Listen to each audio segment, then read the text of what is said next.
Now that we can write chemical equations, the next step is to attempt to balance them. Now, according to the conservation of matter, you must have the same number of atoms of every element on the left side as you do on the right side of the arrow in the middle of the chemical equation. So that demonstrates that matter has not been destroyed. So we're going to attempt to balance chemical equations here. Now, when balancing a chemical equation, you may add coefficients in front of the compounds to balance the reaction. So the numbers in front of the individual compounds and molecules and elements. But you may not in any way alter the subscripts. Changing the subscripts actually changes what the substance is. Putting a coefficient in front just means you have maybe more than one of that unit, whatever that unit happens to be. Remember that subscripts are determined by the charges on the atoms, or in the case of covalently bonded compounds, on the prefixes in the names, which are determined by the structure. So you may not change the subscripts. Now, how do subscripts and coefficients vary? Well, if we have a single C, that means one atom of carbon. A single O means one atom of oxygen. If we have O2, that means two atoms of oxygen are bonded to form a molecule of oxygen, so it's a unit. If we have CO, which is carbon monoxide, that's one atom of carbon, one atom of oxygen, and together they form a unit of carbon monoxide. CO2 then means two atoms of oxygen, a single atom of carbon in the center, and that acts as a unit. Now, stick a 3 in front of that CO2, and that does not change the bonding in the CO2. So it's still a C in the center and two oxygens on either side, but we actually have 3 of them. So the 3 in front of the CO2 means that we have 3. So the coefficients tell you how many of that particular unit you have, and then the subscripts tell you how many atoms are bonded within that unit. So be very careful that you understand the difference between subscripts and coefficients. So let's take some chemical equations. If we took aluminum and we reacted it with O2 and produced aluminum oxide, that equation literally means, if you read it, 4 aluminum atoms plus 3 oxygen molecules produces 2 molecules of aluminum oxide. Now, we haven't talked about moles yet, but we are going to talk about moles in the next unit. So in place of all of those units, we can actually stick the word mole. So that equation can also read 4 moles of aluminum plus 3 moles of oxygen produces 2 moles of aluminum oxide. So understand that those coefficients in the front are proportions, and we are going to make very good use of those proportions. Now, steps to balancing an equation. There are basic steps to balancing an equation, and I've broken down into 4 steps here. First of all, you want to make sure you write the correct formulas for the reactants and the correct formulas for the products. Don't try to balance anything yet. Just use the charges, write the correct formulas, follow the rules that you were given for writing correct formulas, but don't try to make sure the left side of the equation and the right side of the equation are balanced. Then try to find the number of atoms for each element on the left side and compare those against the number on the right side to see if they're the same. If they're the same, you're not going to do anything necessarily to balance them. If they're different, that's where you're going to have to go in and begin to put coefficients. So step 3 then is to determine where to place the coefficients in front of which formulas, keeping in mind the moment you put a coefficient, it applies to everything in that formula until you hit a plus sign or an arrow. And what you're trying to do then is you're trying to balance the individual elements on each side of the equation.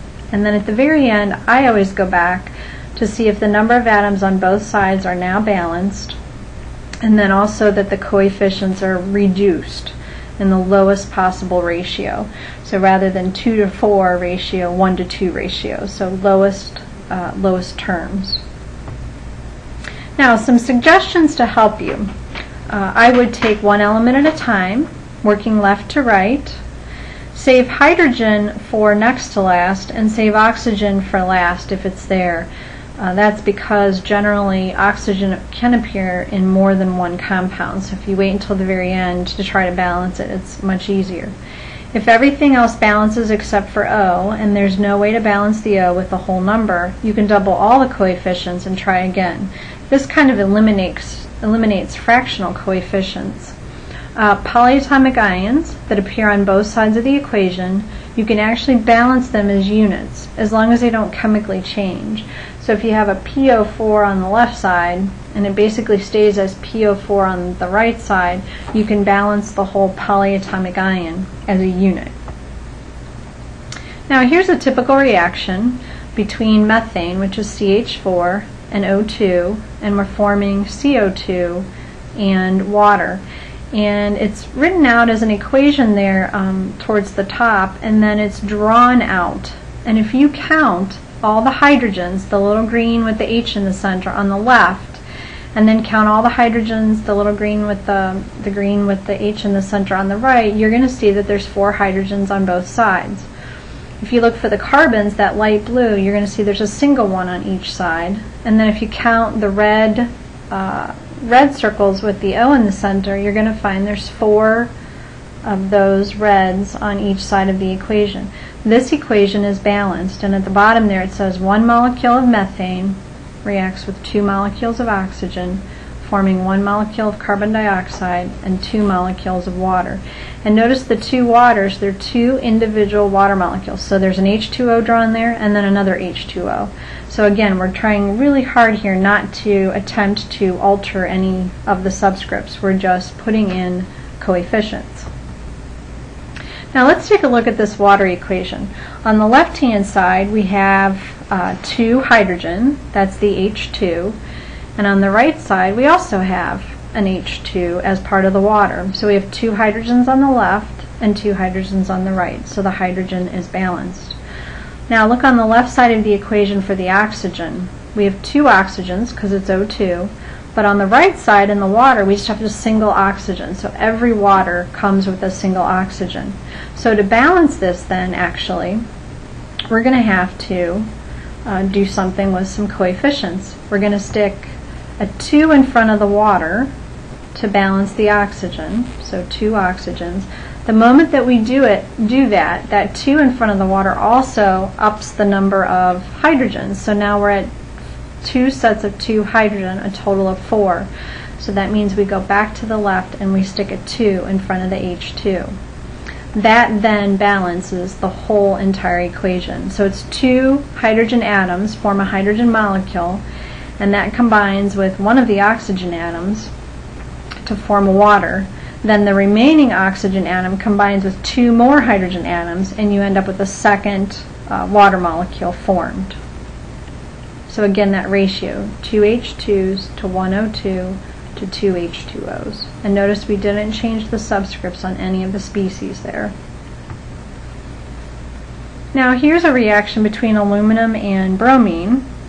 We can take a look at this again and balance it. This one's a little tougher.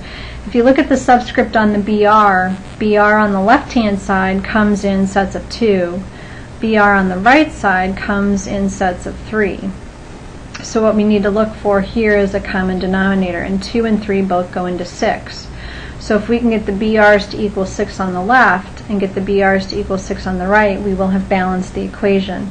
We do that by putting a 3 in front of the BR2 on the left and a 2 in front of the AlBr3 on the right. Now when we do this, we also alter the number of aluminums. So we're going to end up putting a 2 in front of the aluminum on the left side. Now if we look at this equation and we look down at the picture there, we're going to see that there's 2 yellow aluminums on the left, 2 yellow aluminums on the right, and then if you count up the BRs, there's 6 red BRs on each side. So we've balanced this chemical equation. So now let's take a couple more examples and try them. So you may want to stop here for 1 second and balance each one of those. In the first equation, try carbon first, then hydrogen, then oxygen. In the second equation, start with boron, and then hydrogen, and then oxygen. And remember, you cannot alter the coefficients at all. So take a second, please, and balance these 2 equations. So pause this. Now we also want to try balancing a second equation here. So what I would like you to do is to take the words and try writing out the individual parts. So take sodium phosphate and write the formula correctly using the charges, and then take iron 3 oxide and write the formula correctly using the charges with the plus sign between them. Take the sodium oxide and do the same thing, and then take the iron phosphate. So you may want to pause this right here and get the correct chemical equation written. Once you've written it, then, if you would please go through and attempt to balance it.